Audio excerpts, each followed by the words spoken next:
ধুবুৰীত ইলিছ মাছৰ উজান উঠিছে। আপুনি কম দামত ডাঙৰ ইলিছ মাছ খাব বিচাৰে নেকি?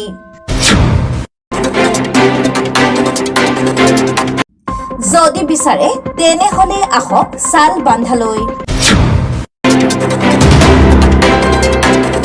500 টকাত পাব 1 কিলোগ্ৰামৰ ইলিছ।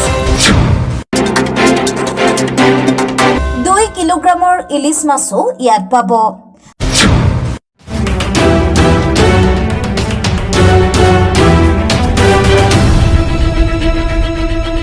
আপুনি সকলো সময়তে বিভিন্ন ধৰণৰ মাছ বজাৰত পাব, কিন্তু ফল-মূল যেনেদৰে সময়ত আহে ঠিক তেনেদৰে এই সময়ত আহে ইলিছ মাছ। অসমৰ বিভিন্ন ঠাইত এই ইলিছ মাছ কম বেছি পৰিমাণে পোৱা যায় যদিও ধুবুৰী জিলাৰ চালবান্ধা ব্ৰহ্মপুত্ৰ নদীত সৰ্বাধিক মাছ পোৱা যায়। যোৱা 3 বছৰ আগতে এই ঠাইত 50 টকা কিলো মাছ বিক্ৰী হৈছিল। কিছুমান মাছমৰীয়াই মাছ বিক্ৰী কৰিব নোৱাৰি নদীত পেলাই দিছে। আনকি কিছুমান মাছ বিক্ৰী কৰিব নোৱাৰি গাঁত খান্দি মাটিত পুতি থোৱাৰ নজিৰো আছে। আজি টপ নিউজ অসমৰ সাংবাদিকৰ আগত ইজাদাৰে অভিযোগ কৰে যে 500 টকা কিলোত মাছ কিনি লয় যদিও ধুবুৰীৰ মহলদাৰে প্ৰতি কিলোগ্ৰামত 200 টকাকৈ লয়।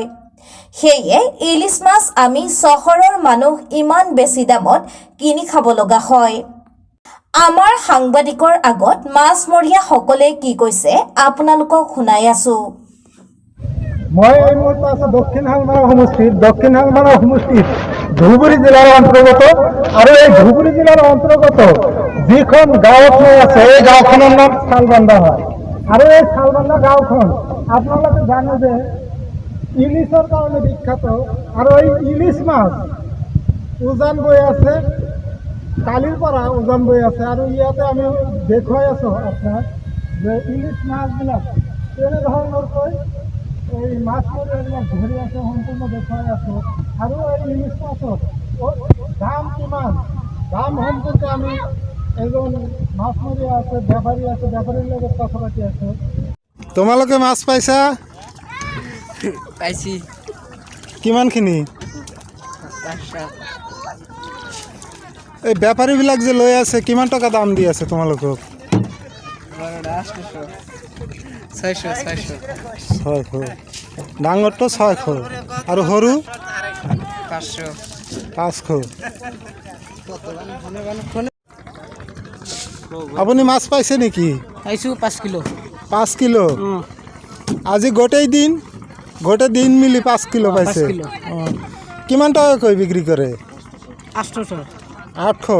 মানে ডাঙৰটো 800 আৰু সৰুটো কিমান? 600কৈ দি আছে ন? তোমালোকে মাছ পাইছা? পোৱা নাই? কিমানখিনি? দুটা। কিমান টকা কিলো বিক্ৰী কৰিছা? 500 টকা। ডাঙৰটো নে সৰুটো? ডাঙৰটো। সৰুটো কিমানকৈ দিয়ে?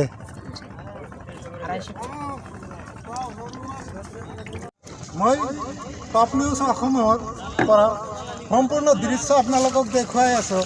আচলতে আমালোকে যেতিয়া চহৰৰ পৰা এই ইলিছবিলাক কিনি লওঁ 1000 টকা 1500 টকা এনেকৈ দাম লয়, কিন্তু ইয়াতে দেখা গৈ আছে যে 500 টকাকৈ ইয়াৰ পৰা বেপাৰীবিলাকে কিনি আছে। আৰু এই বেপাৰীবিলাকে যেতিয়া চহৰত দিয়াৰ লগে লগে ইয়াৰ দাম হয় 1000 টকা, আৰু 1000 টকা আৰু 1500 টকা দি আমি কিনি খাওঁ। আচলতে মধ্যভোগী কিছুমান দালাল আছে, এই দালালে এইবিলাক টকা আচলতে লুট কৰি আছে। মই সম্পূৰ্ণ দৃশ্য আপোনালোকক দেখুৱাই আছোঁ। 800 টকাকৈ কিলো। এইটো ইয়াতে যে সৰু মাছ আছে, সৰুবিলাক কিমান? আৰু ডাঙৰটো 800। ডাঙৰ কিনা দাম আৰু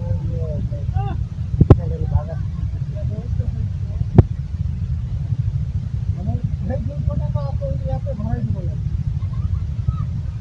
নহ'লে আপোনাৰ ডাঙৰ যদি এটা ইলিছ লওক, ইলিছটো আপোনালোকে